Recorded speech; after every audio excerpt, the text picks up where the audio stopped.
Good afternoon বন্ধুরা, কেমন আছো তোমরা সবাই? আশা করি ভালোই আছো, আমিও ভালো আছি। আজকে তো পঞ্চমী সবাইকে অনেক অনেক শুভেচ্ছা। চতুর্থী দুদিন পড়েছে, আবার পঞ্চমীও লেগেছে, বুঝতে পারছি না ঠিক।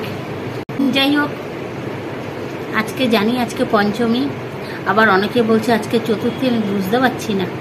ঠিক আছে, চলো। আজকে সকাল থেকে একদম আসতে পারিনি, একটু আমার একটা পার্সোনাল কাজে একটু আমি ব্যস্ত ছিলাম বলে আমি একদম আসতে পারিনি। তাই যাই হোক, এই কাজবাজ করে স্নান করে এই আসলাম। তাই আজকে লেটেই পুজো দিয়েছি, মানে কাজ করেছিও লেটে। ঠিক আছে, চলো। আজকে না রান্নাবান্না সেরকম কিছু করতে হয়নি বলেই একটু অন্য কাজে ব্যস্ত ছিলাম। বলতে কালকে যে রান্না করেছি সেই রান্না সব ছিল। আর আমার ছেলে সবসময় বলে পুজোতে রোজ রান্নাঘরে ঢুকবে না মা, একদিন রান্না করবে দুদিন খাবো। তাই সব সময় তো আর হয় না, যদি থাকে তবে এটা আলাদা ব্যাপার, কিন্তু যখন এই পুজোর মধ্যে তো রান্নাবান্না একটু বেশি বেশিই হয়।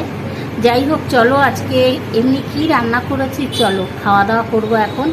ছেলে তো ঘুমাচ্ছে, ঠাকুর দেখে এসছে। আজকে আবার আমরা ঠাকুর দেখতে, আমরা বলতে ওর বাবা যাবে না, ওর বাবার তো ছুটি নেই, অফিস গেছে।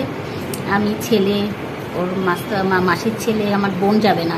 বোনকেও বলেছিল, বোন যাবে না বলতে বোনদের পাড়ায় পুজো হয়, আজকে ওরা ঠাকুর আনবে, এর জন্য ওরা আজকে যেতে পারবে না। তা যাই হোক, তার জন্য আমরাই যাব। ওর বাবা অফিস গেছে, ওর বাবা যেতে পারবে না। যাব সন্ধেবেলায় বেরোবো। ছেলের সাথে বেরোনোর একটা মজা, একটা আলাদা, বেশ আলাদা অনুভূতি। এতদিন আমরা ছেলেকে সঙ্গে নিয়ে, ছোটোবেলায় সঙ্গে করে নিয়ে ঠাকুর দেখাতে নিয়ে যেতাম, বায়না করতো মা চলো। আর এখন কি বলতো, এখনও বায়না করে আমাদের নেওয়ার জন্য। আগে বায়না করতো ওকে নিয়ে, সঙ্গে নিয়ে যাওয়ার জন্য, আর এখন বায়না করে যাতে ওর সাথে ঠাকুর দেখতে যেতে পারি।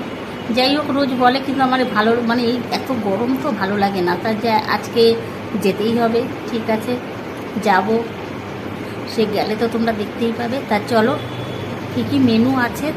এই দেখো, এই যে এখানেও মাংস আছে, আর এই যে মাংস, কালকে মাটন রান্না করেছি সেই মাংস রয়েছে।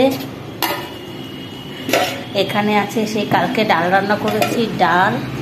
আর এই যে মাছ, কালকে কাতলা মাছ কালিয়া করেছিলাম সেই।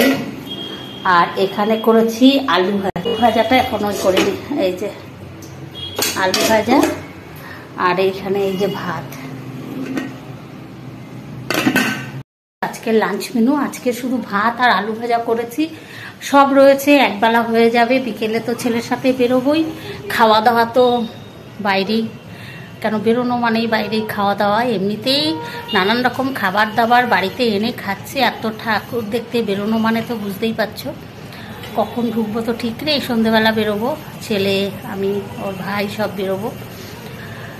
তা যাই হোক, সকাল থেকে একদম আসতে পারিনি, মনটা একদম ভালো লাগছিল না, তাই একটু ফ্রি হয়ে চলে আসলাম তোমাদের সামনে। তোমাদের সাথে একটু কথা না বললে ভালো লাগে না। ঠিক আছে, চলো, আবার পরে আবার দেখা হবে নেক্সট ব্লগে। ততক্ষণের জন্য তোমরা সবাই ভালো থেকো, সুস্থ থেকো, আর এনজয় করো। ঠাকুর দেখতে বেরিয়ে পড়ো সবাই। এই তো বছরে এই কদিন সব কিছু ভুলে গিয়ে বেশ আনন্দে সবাই মেতে ওঠো।